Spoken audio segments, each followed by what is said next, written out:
ನಮಸ್ತೆ. ಚಾಟ್ಸಲ್ಲಿ ಯೂಸ್ ಮಾಡುವಂಥ sweet sauce ಇದು ಚಾಟ್ಸ್ಗೆ ಒಂಥರ ಡಿಫ್ರೆಂಟ್ ಟೇಸ್ಟನ್ನೇ ಕೊಡುತ್ತೆ ಅಂತಲೇ ಹೇಳ್ಬೋದು. ಇದನ್ನು ಹೇಗೆ ಮಾಡೋದು ಅಂತ ನೋಡೋಣ.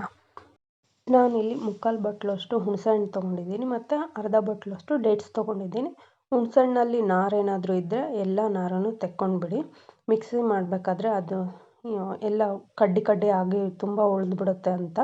ಆಮೇಲೆ ಅದು ಪೇಸ್ಟಲ್ಲಿ ಸೇರಿಕೊಂಡ್ರೂ ಚೆನ್ನಾಗಿರೋದಿಲ್ಲ ಅಂತ ಹೇಳಿ ನಾನಿಲ್ಲಿ ಅದನ್ನು ನೆನೆಯೋಕ್ಕೆ ಇಡೋದಕ್ಕೆ ತಣ್ಣೀರು ಕೂಡ ಹಾಕ್ಬಿಟ್ಟು 1 ಅವರ್ ಆದರೂ ನೆನೆಸ್ಬೇಕಾಗುತ್ತೆ. ನಾನು ಬೇಗ ನೆನೀಲಿ ಅಂಥೇಳಿ ಬಿಸಿನೀರು ಹಾಕ್ತಾಯಿದ್ದೀನಿ. ಒಂದು 15 to 20 ಮಿನಿಟ್ಸ್ ನೆನೆಯೋದಕ್ಕೆ ಬಿಟ್ಬಿಟ್ಟು ಅದನ್ನು ಮಿಕ್ಸಿ ಜಾರಿಗೆ ಹಾಕ್ಕೊಂಡು ನುಣ್ಣಗೆ ಪೇಸ್ಟ್ ಮಾಡ್ಕೊತಾ ಇದ್ದೀನಿ. ನುಣ್ಣಗೆ ಪೇಸ್ಟ್ ಮಾಡ್ಕೊಂಡಿರೋದನ್ನು ಸ್ಟ್ರೈನರಲ್ಲಿ ಅಥವಾ ಈ ಥರ ಸೋಸೋದನ್ನು ತೊಗೊಂಡು ಸೋಸ್ಕೊತಾ ಇದ್ದೀನಿ. ಅದನ್ನ ನಾನು ನಾರು ತೆಗೆದ್ಮೇಲೂ ಒಂದೊಂದು ಸಾರಿ ಅದರಲ್ಲಿ ಹುಣಸೆಹಣ್ಣಿನ ಸಿಪ್ಪೆ ಮತ್ತು ಚಿಕ್ಕದಾಗಿರೋ ನಾರು ಕೂಡ ಉಳ್ಕೊಂಡಿರುತ್ತೆ.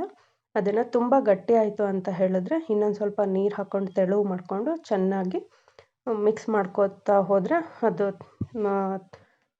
ತೆಳುವಾದಂಥ ಕ್ರೀಮಿ ಟೆಕ್ಸ್ಚರ್ ಇರೋದೆಲ್ಲ ಕೆಳಗಡೆ ಬಂದುಬಿಡುತ್ತೆ. ಮತ್ತು ಡೇಟ್ಸ್ ಕೂಡ ಅಷ್ಟೇ ನಾನು ಚೆನ್ನಾಗಿ ಪೇಸ್ಟ್ ಆಗೋವರೆಗೂ ರುಬ್ಕೊಂಡು ಅದನ್ನು ಕೂಡ ಈ ಥರ ಸೋಸ್ಕೊತಾ ಇದ್ದೀನಿ.